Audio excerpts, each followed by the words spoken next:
말씀은 신약성경 요한복음 18장 12절에서 27절 말씀 우리가 교독으로 공부하겠습니다. 요한복음 18장 12절에서 27절 말씀입니다. 우리가 교독으로 공부하겠습니다. 제가 가진 성경은 신약성경 178페이지에 있습니다. 이에 군대와 천부장과 유대인의 아랫사람들이 예수를 잡아 결박하여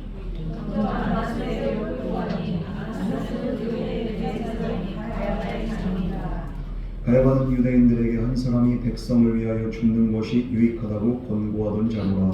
시몬 베드로와 또 다른 제자 한 사람이 예수를 따르니 이 제자는 대제사장과 안제사장이라. 예수와 함께 대제사장의 집들에 들어가고 베드로는 문 밖에 서 있는지라 대제사장을 하는 그 다른 제자가 나가서 문 지키는 여자에게 말하여 베드로를 데리고 들어오니 문 지키는 여종이 베드로에게 말하되 너도 이 사람의 제자 중 하나가 아니냐 하니 그가 말하되 나는 아니라 하고. 그때가 추운 고로 종과 아랫사람들이 불을 피우고 서서 쬐니 베드로도 함께 서서 쬐더라. 대제사장이 예수에게 그의 제자들과 그의 이름에 대하여 물으니 예수께서 대답하시되 내가 드러내놓고 세상에 말하였노라. 모든 유대인들이 모이는 회당과 성전에서 항상 가르쳤고 은밀하게는 아무것도 말하지 아니하였거늘 어찌하여 내게 묻느냐. 내가 무슨 말을 하였든지 듣는 자에게 물어라. 그들이 내가 한 말을 아느니라. 이 말씀을 하시매 곁에 섰던 아랫사람 하나가 손으로 예수를 쳐 이르되 내가 대제사장에게 이같이 대답하느냐 하니 예수께서 대답하시되 내가 말을 잘못하였으면 그 잘못한 것을 전하라. 바른 말을 하였으면 내가 어찌하여 나를 치느냐 하셨다. 아나스가 예수를 결박한 그대로 대제사장 가야바에게 보내니라. 시몬 베드로가 서서 불을 쬐더니 사람들이 묻되 너도 그 제자 중 하나가 아니냐. 베드로가 부인하여 이르되 나는 아니라 하니 대제사장의 종 하나는 베드로에게 귀를 잘린 사람의 친척이라. 이르되 내가 그 사람과 함께 동산에 있는 것을 내가 보지 아니하였느냐. 이에 베드로가 또 부인하니 곧 닭이 울더라. 아멘. 우리 이 시간 같이 기도하겠습니다. 사랑과 은혜 하나님 아버지, 오늘도 우리가 말씀 앞에 우리가 온전히 겸손하게 하나님 음성 듣기를 원합니다. 우리가 지난 한 주간도 주님 뜻대로 살지 못하였던 것들, 이 세상 죄에 빠져 살았던 것들, 또한 우리의 몸과 마음과 영혼의 모든 죄악과 연약함과 부족한 모습들, 이 시간 주님의 십자가 밑에 온전히 내려놓습니다. 주여 이 시간도 주님의 보혈로 덮어주시고 우리의 영 혼육을 새롭게 하여 주시옵시고 말씀 가운데 깨닫게 하여 주시옵소서. 이 예배 시종을 주님께 부탁드리오며 예수님 이름으로 기도드렸습니다. 아멘. 17장은 예수님의 그 기도 내용이 그냥 전반에 걸쳐서 기록이 되어 있습니다. 성경에서 그 기도 내용이 가장 긴 장이 바로 아마 예수님의 그 기도 17장이라고 할 수 있겠습니다. 그 18장은 기도 이후에 이제 일어난 일들이죠. 예수님이 때가 되니까 이제는 체포를 당하십니다. 체포 당하시고 난 이후에 제자들은 어떻게 됐냐? 그냥 갑자기 그냥 이런 일이 일어나니까 제자들이 정신을 차리지 못합니다. 뿔뿔이 흩어집니다.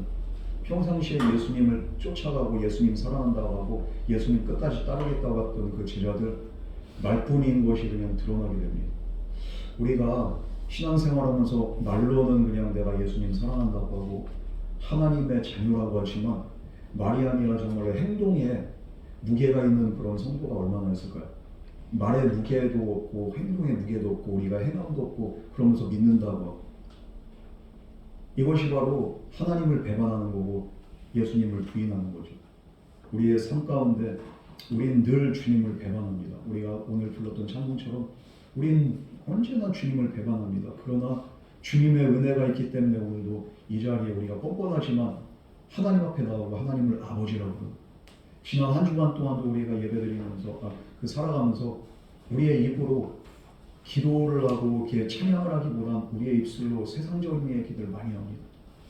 그 입으로 또 오늘 이 자리에 나와서 우리가 예배를 드리지만 그럼에도 불구하고 우리 주님께서 그 예배를 받으신 이유는 뭡니까? 바로 주님의 긍휼과 은혜가 있기 때문입니다. 오늘 제자들은 말뿐인 그런 믿음으로 살아가지만 그래서 그냥 그들은 결국엔 다 배신하고 떠나지만 그럼에도 불구하고 우리 예수님은 끝까지 그들을 사랑하셨던 것을 우리가 보게 됩니다. 우리 주님의 사랑은 바로 이런 사랑입니다. 그런 사랑이 있기 때문에 올 한 해도 은혜 안에 우리가 잘 지내고 이제는 2024년도 마지막 주일 예배를 우리가 주님 앞에 드리게 된 줄 믿습니다. 뒤돌아보면 우리가 너무 부족하고 너무 부끄럽고 너무 죄스럽죠. 그럼에도 불구하고 주님이 사랑하셔서 여기까지 인도하셨어요. 앞으로 2025년 한 해도 주님의 변함없는 사랑 안에서 우리와 그리고 또 우리 가정들이 정말로 2025년 한 해도 복된 한 해 될 줄 믿습니다. 주님이 그렇게 사랑하십니다. 주님이 또한 용서하십니다. 그 은혜 앞에 우리가 항상 서야 됩니다. 그러나 은혜 안에 거하지 않을 때 우리는 배신할 수밖에 없어요. 오늘 베드로가 나옵니다. 주님을 누구보다 더 사랑한다고 했고 주님의 사랑에 거한 줄로 착각을 했습니다. 그러나 결국에는 그는 떠나게 됩니다. 배신하게 됩니다. 왜 그럴까요? 오늘 그 이유에 대해서 이제 우리가 함께 성경을 상고하면서 함께 나눠보고 우리가 그 이유, 그 원인을 깨달은 다음에는 어떻게 해야 될지 당연히 이렇게 우리가 이제 원인을 파악하면 어떻게 합니까? 이제 이 원인이 더 이상 우리의 발목을 잡지 않도록 우리가 깨워서 이제 그곳에서 벗어나야 돼요. 벗어나서 이제 우리가 최선을 다해서 하나님이 원하신 뜻대로 우리가 살아야 될 줄 믿습니다. 우리 먼저 12절에서 13절 말씀 우리 다 같이 공독하겠습니다. 시작. 이 불대한 전자와 이들의 아주사들이 예수를 잡아 결박하여 먼저 안나스에게 끌고 가니 안나스는 그의 집에 제사장이 가야바의 장이니라. 하문 유다가 겟세마네 동산에 기도하고 계신 예수님을 붙잡기 위해서 군인들을 데리고서 옵니다. 칼과 몽둥이를 손에 들고 오는 그 무리들을 보고 제자들은 겁에 질려서 예수님을 버리고 다 떠납니다. 도망가서 여기에서 누가 남았더라 이런 기록이 없죠. 군인들은 그래서 결국에 예수님을 결박해서 우리 예수님을 누구에게 끌고 가냐? 안나스에게로 끌고 갑니다. 안나스라는 사람은 현직 대제사장이 아닙니다. 그는 AD 6년에서 15년경에 그 대제사장을 지냈죠. 예수님이 이렇게 그 어린 시절, 유년기에서 이렇게 청소년 시절에 이렇게 그 당시의 대제사장. 그 이후로 이제 한 대제사장이 이렇게 직분이 로테이션으로 들어가는데 4사람이나 거쳤습니다. 그리고 예수님께서 잡히시던 때 대제사장이 바로 가야바입니다. 안나스의 사위입니다.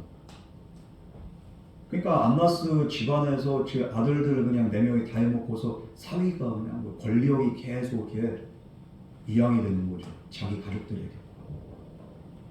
사실은 뭐 그 율법에 따른 대제사장 정신직인데 로마 정부가 대제사장이 정신직이 되면은 이 사람이 이제 또 민족의 지도자가 되고 이 사람한테 권력이 완전히 집중된 것을 견제하기 위해서 대제사장을 그냥 이렇게 임기제로 한 거예요. 원래 정신직입니다. 그래서 많은 유대인들이 그럼에도 불구하고 대제사장을 그 누구로 여깁니까? 안나스로 여긴 거예요. 왜? 안나스의 아들들 어떻게 보면 우리나라에서도 보면은 그 상왕이 있고 밑에 이제 아들이 이렇게 왕이 되잖아요. 그런데 충신들은 원래 이렇게 대신들은 또 누구를 또 쳐줍니까? 상왕전하. 뒤에로 물러나 있어도 상왕이 한번 그냥 하면은 거기에 그냥 또 이렇게 쏠리게 돼요. 마찬가지로 지금 현직 대제사장은 아니지만 사람들의 그 마음 가운데 대제사장은 누구냐? 안나스예요. 그래서 안나스에게로 먼저 예수님을 끌고 와서 신문을 받게 합니다. 당시 대제사장 가야바가 아닌 안나스가 먼저 신문을 한다. 이거는 법적으로 위법한 겁니다. 이건. 그러나 종교 지도자들의 목표는 뭡니까? 예수님을 사형시키는 거. 유죄냐 무죄냐 판정하는 거 그거 중요하지 않아요. 그냥 죽이기로 결정했으니까 이미. 그래서 안나스도 세간에 떠도는 그 소문의 그 진위의 여부를 파악하고자 예수님을 부른 게 아니라 뭡니까? 예수님을 신문한 이유? 예수님 신문에서 꼬투리 잡아서 뭐 하나라도 법적으로 걸어서 예수님을 채용시키기 위함입니다. 그렇게 예수님께 죄를 뒤집어 씌우기 위해서 안나스가 직접 신문을 하게 됩니다. 그의 사위에 대해서 그렇게 오늘 한 줄 기록이 나오는데 14절 말씀입니다. 우리 다 같이 공부하겠습니다. 시작. 가야바는 유대인들에게 한 사람이 객석을 내어주신 것이 가야바가 하는 거라. 안나스의 사위 가야바. 이 사람이 어떤 사람인가에 대해서 이제 오늘 한 줄 평으로 나오는데요. 예수님을 죽여야 하냐 말아야 되냐 논쟁하는 유대제도라 당연히 죽여야 된다 이렇게 주장했던 사람이 강력하게 주장했습니다. 왜 그렇습니까? 예수님을 죽이는 게 민족을 살린 일이라고 그는 그렇게 생각을 했기 때문입니다. 유대인들이 한 사람이 백성을 위해 죽는 것이 유익하다. 오늘 마찬가지로 이렇게 대통령 탄핵 한 사람 탄핵하는 것이 우리 온 나라를 위해서 이렇게 유익하다고 그래가지고 이렇게 시위도 하고 사람들이 막 그렇게 얘기를 하잖아요. 그런 거와 그 맥락과 같은 걸로 예수님 한 사람 죽여야지 우리가 이렇게 민족이 이게 정말로 이렇게 혼란스럽지가 않다는 거예요. 예수님이 기적을 일으키고 수많은 추종자들을 모으게 되면 로마 제국을 지금 어떻게 합니까? 자극하게 되고 로마가 유대인들을 탄압하게 되고 그렇게 되면 우리 민족이 정말 어려움을 당하기 때문에 우리는 이 사람 반드시 죽여야 된다. 그는 그렇게 주장을 했던 겁니다. 그런데 이것이 합당한 이유가 되지는 않습니다. 우리 15절 말씀 다 같이 공부하겠습니다. 시작.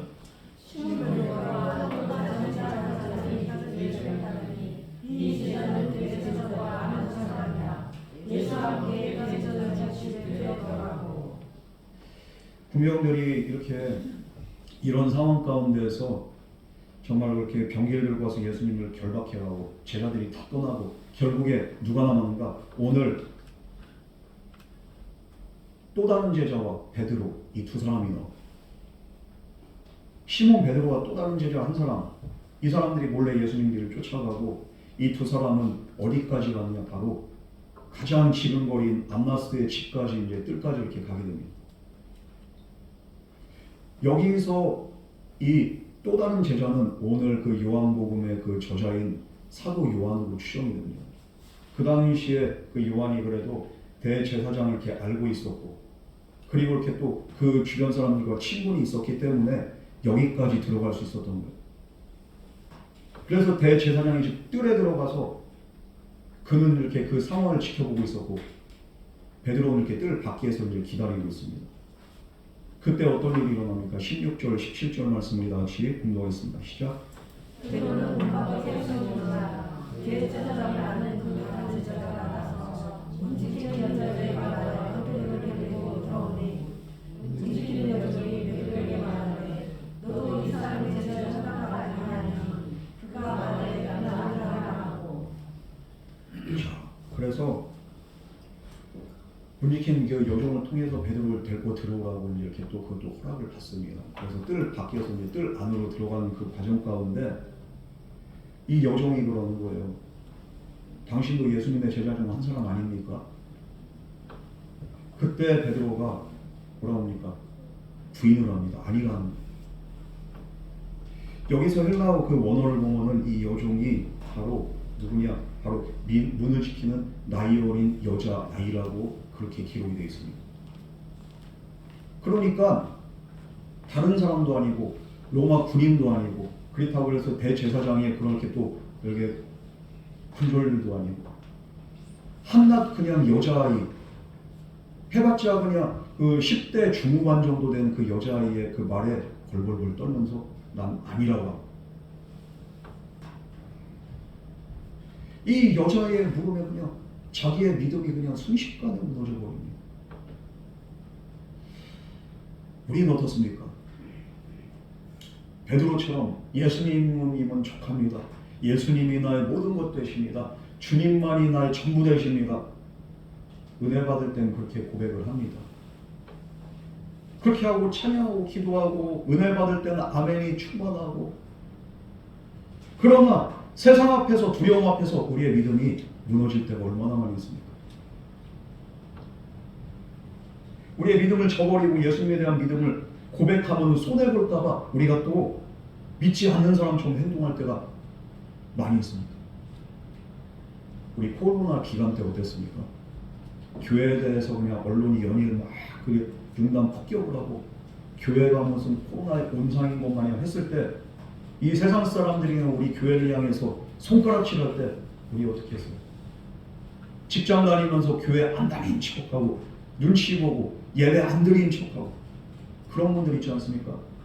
그 중에서도 이렇게 눈치 보여가지고 비대면 예배나 전례 없는 이런 여기에 동조해서 그냥 인터넷 예배 드리고. 우리 그러지 않았어요? 이 코로나에도 우리가 정말로 제대로 믿음을 지키지 못하는데 이거보다 더 큰 위협 앞에서 우리는 얼마나 지킬 수 있겠습니까? 그리고 어려움 앞에서, 문제 앞에서 우리의 믿음, 주님 사랑한다고 했지만 좀만 나에게 어려움이 있고 나에게 불이익이 있으면 금방 주님을 그냥 떠나버리는 거예요. 예배 자리 안 나오고 기도의 자리 안 나오고. 우리의 믿음이 이 정도밖에 안 돼요. 그러므로 우리는 이 말씀 통해서 베드로가 문제가 있다는 게 아니라 우리도 그럴 가능성이 너무하다. 우리도 그럴 수밖에 없는 연약한 죄인들입니다. 이 사실을 겸손하게 깨닫고서 이 험한 세상 속에서 우리의 믿음이 흔들리지 않도록, 우리가 주님 배반하지 않도록, 세상과 죄와 타협하지 않도록 주님 나를 도와주시옵소서. 날마다 믿음의 기도로 나아갈 수 있는 저와 여러분 되기를 주님의 이름으로 축원합니다. 우린 연약해요. 너무 연약해요. 날마다 그래서 주님의 도우심을 우리가 구해야 해요. 이게 바로 기도입니다. 기도하지 않으면 우리는 언제나 쓰러져요. 베드로가 쓰러졌던 이유도 기도하지 않았어요. 예수님께서 말씀하셨습니다. 너희들 시험에 들지 않도록 깨어서 기도하라. 한순간도 깨어서 기도할 수 없느냐? 마음은 원이로되 육신이 연약하거든. 예수님이 그렇게 하면서 안타깝게 예수님이 잡히시기 전까지도 제자들에게 뭐라고 말씀? 기도해라. 깨어서 기도해라. 그러나 그들은 잠을 잤습니다. 결국에는 베드로는 배신하게 됩니다. 이 베드로의 연약함과 반대적으로 이 당대 최고의 권위자인 안나스에게 신문을 받던 예수님은 어떻게 합니까? 담대한 거예요. 끝까지 굴하지 않으시고 당당하게 예수님은 자기의 주장을 하시고 하나님이 맡기신 사명을 묵묵하게 감당하십니다. 이 베드로와 예수님의 차이는 뭡니까? 기도하고 기도하지 않고의 차이. 예수님은 언제나 깨어서 기도하십니다. 십자가를 앞두고 예수님도 너무 스트레스 받으시고 너무 그렇게 정말로 괴로웠습니다. 아버지 내가 정말로 너무 죽겠습니다. 할 수 있거든 이전은 내게서 옮기시옵소서. 그러나 기도하는 와중에 하나님의 뜻이 예수님의 뜻이 되어 그러나 내 뜻대로 없이고 아버지의 뜻대로 없소서. 이렇게 기도하시고 예수님은 그럴 때 다른 성경에는 천사가 와서 그 수종들더라. 하나님의 도우심을 간구할 때 하나님께서 이 십자가를 감당할 수 있는 능력 주시고 그래서 이 정말로 제사장 앞에서도 예수님이 당당하게 의연하게 모든 상황을 예수님께서 홀로 다 견뎌내십니다. 우리 19절 말씀 우리 다 같이 공부하겠습니다. 시작.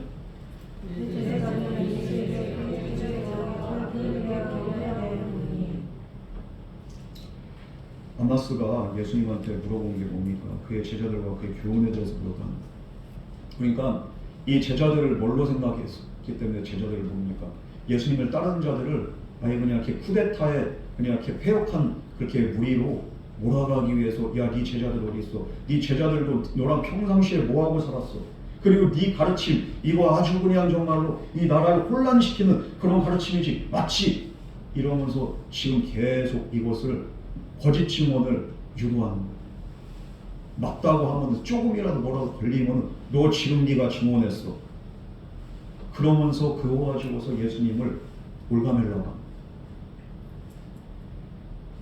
그래서 예수님을 따르는 모든 자들 로마 제국에 대해서 대항하는 그런 이렇게 대항 세력으로 그렇게 그냥 이렇게 몰아가기 위한 목적 가지고서 고속고리를 찾는 겁니다. 얼마나 이렇게 집요하고 얼마나 정말로 감사합니까? 이에 대해서 예수님께서 대답을 하십니다. 20절에서 21절 말씀입니다. 우리 다 같이 공부하겠습니다.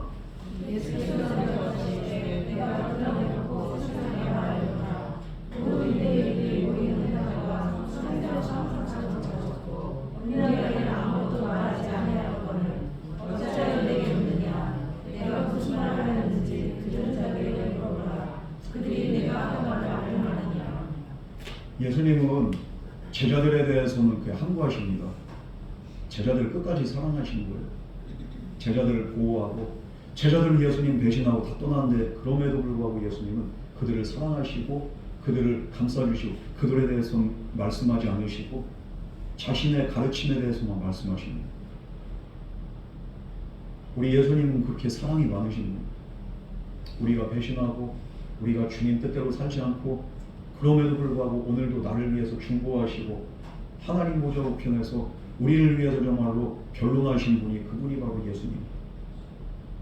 여러분, 그러므로 우리가 인생의 기회가 언제나 영원하지 않습니다.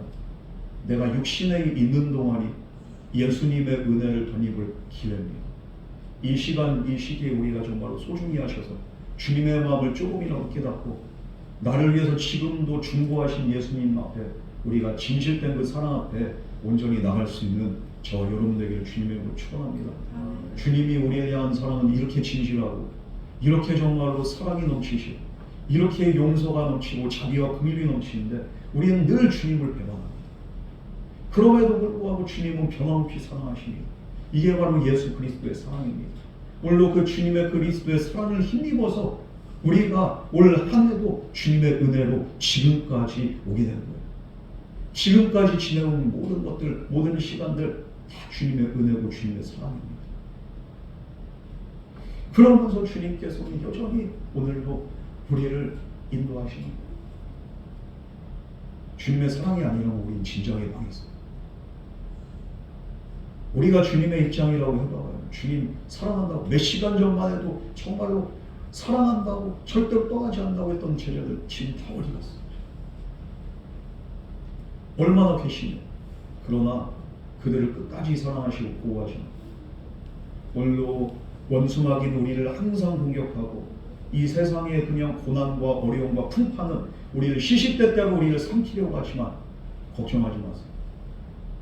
여전히 우리를 보호하시고 지키신 주님이 우리와 함께하기 때문에 저와 여러분 언제나 주님 안에서 안전한 줄 믿으시기 바랍니다. 두려워하지 마시고 주님 사랑 안에 딱 거하실 때 주님께서 끝까지 함께하시고 우리를 지키실 줄 믿습니다. 이 예수님께서 이렇게 지키시면서 뭐라고 말씀하십니까? 나는 예수님께서는 이렇게 비밀 조직 결사대를 운영한 적이 없어요. 그러니까 이것은 이런 방법에 가치가 없어요. 그리고 또 예수님께서 하신 그 가르침은 공개적인 가르침입니다. 누구든지 다 들을 수 있었어요. 유대인들은 대제사장들, 그 서기관 바리새인들은 원치 않았지만 누구든지 듣기를 원하는 자에게는 다 열려있는 가르침입니다. 비밀 모임이 아니에요. 그렇기 때문에 예수님이 분명히 말씀하신 게 뭡니까? 내가 한 말을 들은 사람들이 얼마나 많은데 내가 무슨 말을 하는지 들은 자들에게 물어보라. 그들이 내가 하는 말을 다 아느니라. 나는 공개적으로 얘기했어. 이것에 대해서 들은 사람들이 적지가 않다.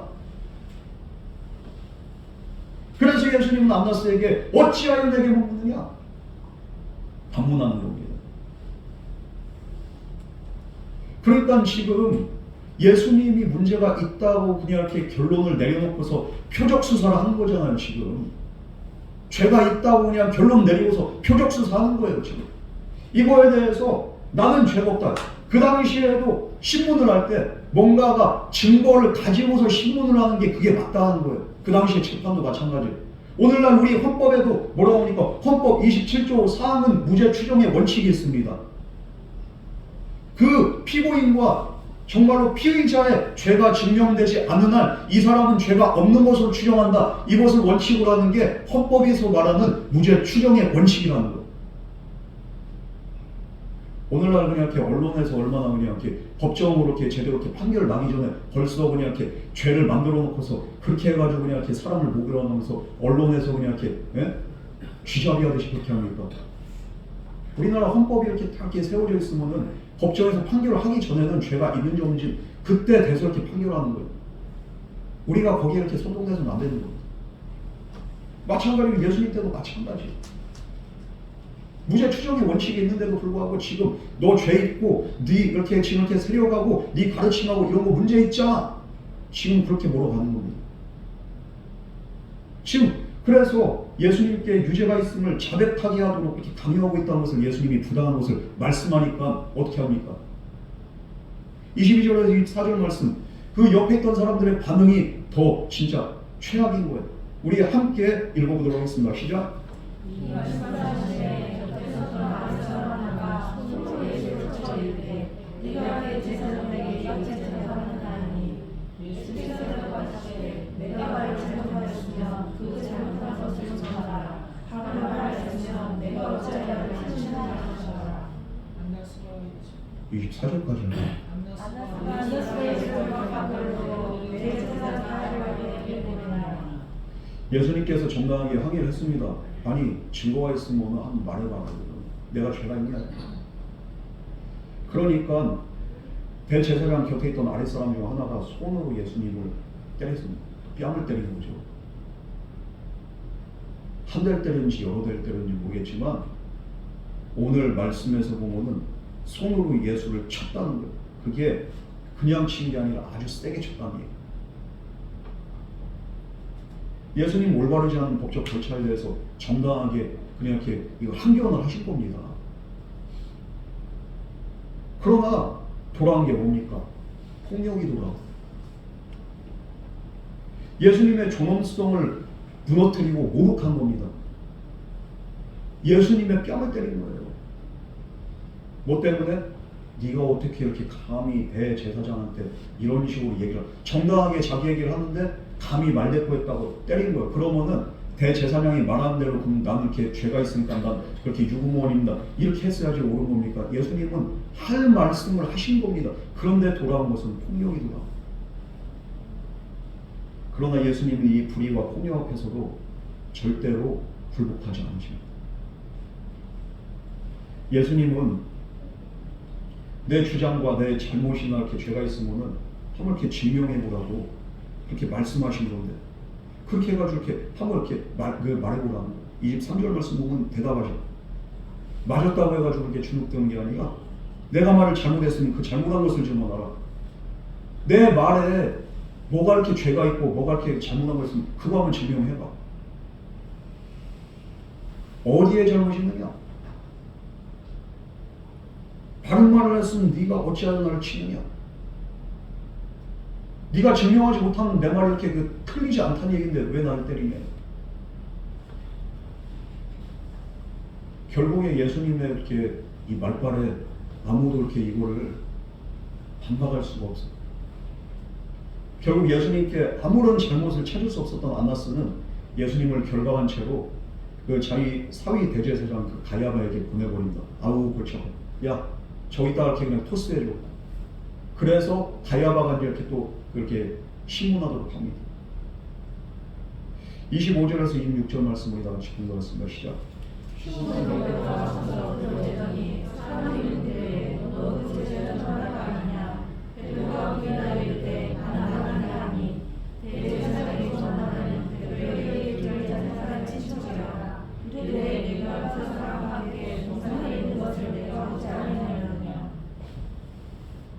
이렇게 예수님은 다시 가야바에게로 가고 그리고 대제사장 안나스의 집에 이렇게 들어가지 못하고 이렇게 밖에서 추동방을 이렇게 피해서 불을 쬐고 있는 그렇게 베드로에게 주변에 같이 이렇게 불 쬐고 있던 사람들 중에 하나가 그러고 사람들이 막 그래. 야 너도 그 제자 중 한 사람 아니냐? 두 번째로 물어봅니다. 베드로는 다시 한번 아니라고 합니다. 한 번이면 되는데 여자한테도 쫄고 이제 사람들한테도 쫄아가지고 그래가지고 아니라는 거예요. 그러자 이번엔 예수님을 잡아가기 위해서 군병들과 함께 현장했던 사람이 유력한 목격자가 그에 대해서 질문을 합니다. 이 사람을 이렇게 귀 잘린 그 말고의 친척이라고. 야 내가 봤어. 너 그 사람과 함께 동상에 있는 거 내가 봤어. 아니야? 그럴 때 베드로는 뭐라고 합니까? 다시 한번 예수님을 부인한 세 번째 부인입니다. 다른 성경에서는 뭐라고 나옵니까? 이에 대해서 다른 성경 베드로가 예수님을 저주하면서 부인했더라. 그렇게 기록하고 있습니다. 몇 시간 전만 해도 예수님 사랑한다면서요. 다른 사람 몰라도 나는 절대로 주님을 배신하지 않는다면서요. 내가 죽을지언정 주님 떠나지 않는다면서요? 그런데 지금 베드로 어떻게 하고 있어요? 지금 3번이나 부인합니다. 물론 예수님이 이 말씀 이미 하셨어요. 너 닭이 울기 전에 너 나 3번 부인할 거다.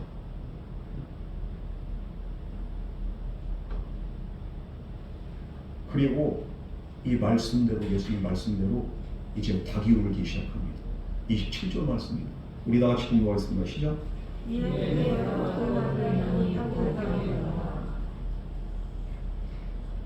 베드로가 3번 부인하자마자 닭이 울었어요. 이 예수님의 그 말씀이 그대로 이루어졌습니다. 왜 이런 일이 일어날까요? 왜 3번이나 이렇게 부인하고 예수님을 저주까지 하고, 왜 베드로는 결국에는 자기의 믿음대로, 자기의 신념대로 행동하지 못했습니까? 기도하지 않아서 그래요. 기도하지 않았기 때문에. 여러분, 우리가 두려워해야 될 게 뭡니까? 고난이나 환난이나 핍박이나 어려움을 두려워하는 게 아니에요. 우리가 정말로 두려워해야 되는 것은 우리가 기도하지 않는 그것을 두려워해야 되는 거예요. 우리 하나님께서는 분명히 말씀하셨습니다. 기도할 때 너희들에게 어떤 그렇게 응답이 있을지. 구약성경에서도 기도에 대해서 분명히 말씀하셨고, 예수님도 기도에 대해서 중요성을 분명히 말씀하셨어요.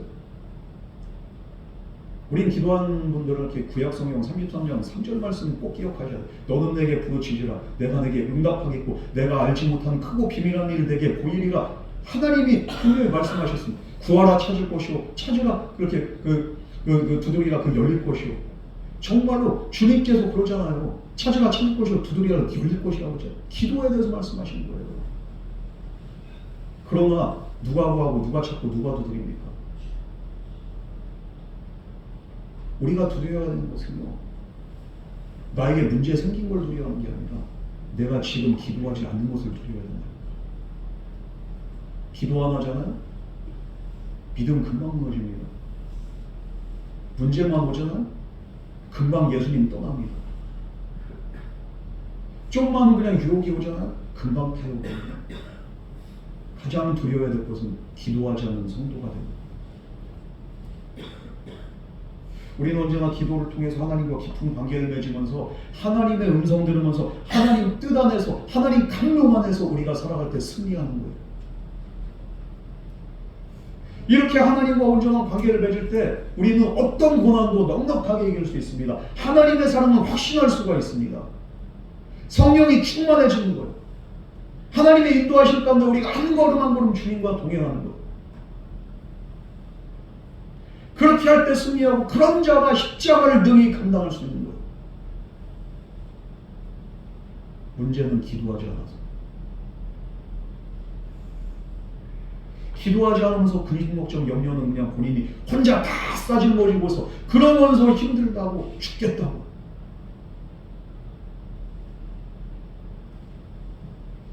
찬양에도 이런 찬양이 있어요. 기도할 수 있는데 왜 걱정하십니까? 기도하면서 왜 염려하십니까? 왜 염려하십니까? 왜 걱정하십니까? 기도하지 않아서 그래요. 기도하면서도 제대로 안 해서. 우리 예수님은 삶이 기도였어요. 그럴 때 이 십자가까지 감당할 수 있었습니다. 초대교회 성도들이 승리할 수 있었던 그 비결, 그건 바로 기도 안에 있습니다.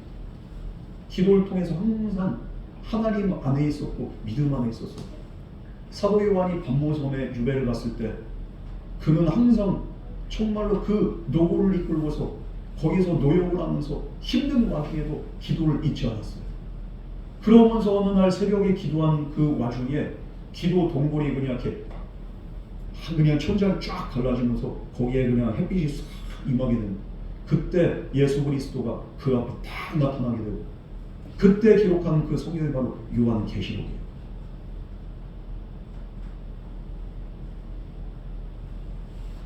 그러나 기도하지 않을 때 우리는 두렵습니다. 우린 믿음이 연약해지고 우린 무너지게 됐어요. 베드로는 두려워서 예수님을 부인합니다. 세상이 두렵고 권력이 두렵고 내 현실이 겁이 나고, 그래서 그는 예수님을 부인하게 됩니다. 그리고 그는 얼마나 정말로 이것이 천추의 한이 되는지, 전설에 의하면요, 닭이 오는 소리를 들을 때마다 베드로는 항상 그냥 자기 가슴을 치면서 울었다고 합니다. 나는 진짜 예수님을 부인해. 닭의 울음소리를 들을 때마다 그것이 트라우마가 돼가지고 항상 울었다. 얼마나 불쌍하게 됩니까? 이것이 그에겐 평생의 아픔이 되고 상처가 되고. 여러분, 우리는 기도해야지 승리할 수 있어요. 이 믿음도 온전하지 않습니다. 오늘 내가 은혜 받았다고 해서 내일도 충만할 거라고 이렇게 착각하지 마세요. 날마다 새롭게 부어진 그 은혜, 그 능력을 우리가 덧입기 위해서는 저와 여러분은 날마다 기도로 승리해야 될 줄 믿습니다. 예수님은 그런데 어떻게 하십니까? 이 십자가의 구원을 이루기 위해서 부당한 재판을 받으셨지만, 그러나 불의와 폭력 앞에서 무릎 꿇지 않고 예수님은 당당하게 이 사명 감당하시고 십자가를 지신 겁니다. 여러분, 고난이나 위기를 두려워하기보다 정말로 우리가 기도를 하지 않는 그 현실을 두려워하고 걱정하는 저와 여러분 되기를 바랍니다. 귀찮지요? 졸립지요? 힘들지요? 지루하고 따분하지요? 그래서 기도는 그냥 나하고는 상관이 없는 것 같죠? 그것이 내 심령, 내 영혼, 내 생명을 갉아먹는 거예요. 올 한 해 우리가 얼마나 기도하고 얼마나 부르짖었습니까? 우리 가족을 위해서 얼마나, 전도 대상자를 위해서 얼마나 기도했습니까? 주님 나라와 주님 교회를 위해서 얼마나 우리가 눈물 뿌렸습니까? 내가 기도를 하지 않았기 때문에, 내가 하나님의 은혜를 구하지 않았기 때문에 우리의 올 한 해도 작년과 별반 다른 게 없는, 특별할 것이 없는, 그저 그런 인생 살지 않았습니까? 우리가 기도를 하면 할수록 더 믿음이 깊어져야 되고 영성이 깊어져야 되고 하나님과 더 가까워져야 되는데 여전히 작년하고 올해하고 똑같아요. 기도하지 않아서. 하나님은 우리에게 고난이 닥칠 것도 아시고 이 세상 살아가면서 우리가 또 어려움 당할 걸 또 주의 마세요. 세상에서 너희가 환난 당하나 담대하라고 하죠. 왜 그렇습니까? 이 세상은 험하고 우리가 믿음으로 살려고 노력을 해도 계속 공격이 오고 환난이 닥쳐옵니다. 이 세상은 그런 세상. 그러나 담대하라고 합니다. 어떨 때 담대할 수 있습니까? 세상을 이기신 주님만으로 우리가 기도할 때 우리는 이 모든 것을 넉넉하게 이길 수 있는 줄 믿으시기 바랍니다.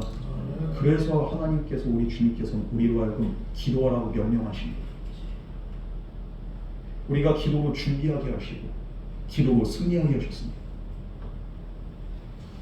그러므로 우리는 이 세상 살면서 고난 해결되고 문제 해결됐다고 그것 때문에 기뻐하잖아요. 산 넘어 산이란 말 있죠. 고난 하나 이렇게 지금 이 문제 해결했다고 해서 모든 문제 끝난 거 아닙니다. 또 다른 문제가 올 수 있어요. 그게 바로 인생입니다. 그러므로 우리는 항상 기도로 하나님과 깊은 교제를 맺고 하나님 은혜 안에 있어요. 그럴 때 어떤 문제가 와도 우리가 마음의 기도를 통해서 준비가 되어 있기 때문에 담대하게 모든 것들을 정말 우리가 직면하고 주님 안에서, 믿음 안에서 승리할 수 있어요. 기도할 때 어떤 상황에도 하나님께서 함께 하시고 우리에게 능력 주셔서 승리하는 은혜가 있게 된 줄 믿으시기 바랍니다. 그러므로 올 한 해 우리가 기도하지 않았다면 2029년도 작심삼일하지 마시고 우리가 정말로 때를 어떤 힘으로든지 우리가 하나님 뜻을 간구하며 기도로 나갈 수 있는 저와 여러분 되기를 주님의 이름으로 축원합니다. 이렇게 기도하셨던 주님 끝까지 우리를 위해서 고난당하셨고 십자가에서 승리하셨고 예수님은 결국 우리의 구세주가 되신 줄 믿습니다. 우리를 구원하기 위해서 이렇게 불의와 고난을 견디고 승리하신 예수님, 그 예수님도 기도를 통해서 이런 놀라운 승리가 있었던 거예요. 그 주님을 우리가 바라보면서 이 주님의 은혜에 날마다 감사하면서 결국에 정말로 주님 사랑을 우리가 기도를 통해서 우리의 믿음을 통해서 깨달을 수 있는, 그래서 승리할 수 있는 저와 여러분 되기를 주님으로 축원합니다. 기도는 바로 우리의 연약함과 하나님의 은혜가 만난 축복의 통로가 됩니다. 우리의 연약함을 기도를 통해서 주님 앞에 간구하면서 나갈 때 하나님의 은혜와 하나님의 능력이 저와 여러분 가운데 2025년도 한 해에도 온전히 함께하게 될 줄 믿습니다. 우리 이 시간 다 같이 기도하겠습니다. 사랑과 은혜의 하나님 아버지, 우리는 연약하고 언제나 주님 뜻을 거스르고 배반하는 정말로 불의한 자들입니다. 그럼에도 불구하고 우리를 사랑하시는 주님의 은혜를 기억하며 이제는 기도로, 믿음으로, 말씀으로 승리할 수 있도록 주여 우리의 영과 혼과 육을 붙잡아 주시옵소서. 오늘 이 시간 우리에게 말씀하신 그 말씀이 정말로 우리의 삶의 원동력 되고 이 삶을 통하여서 우리의 기도를 통하여서 하나님의 영광이 우리 가운데 날마다 가득할 수 있도록 또한 나타날 수 있도록 주여 함께하여 주시옵소서. 이 모든 말씀으로 하신 예수님 이름으로 기도드렸습니다. 아멘.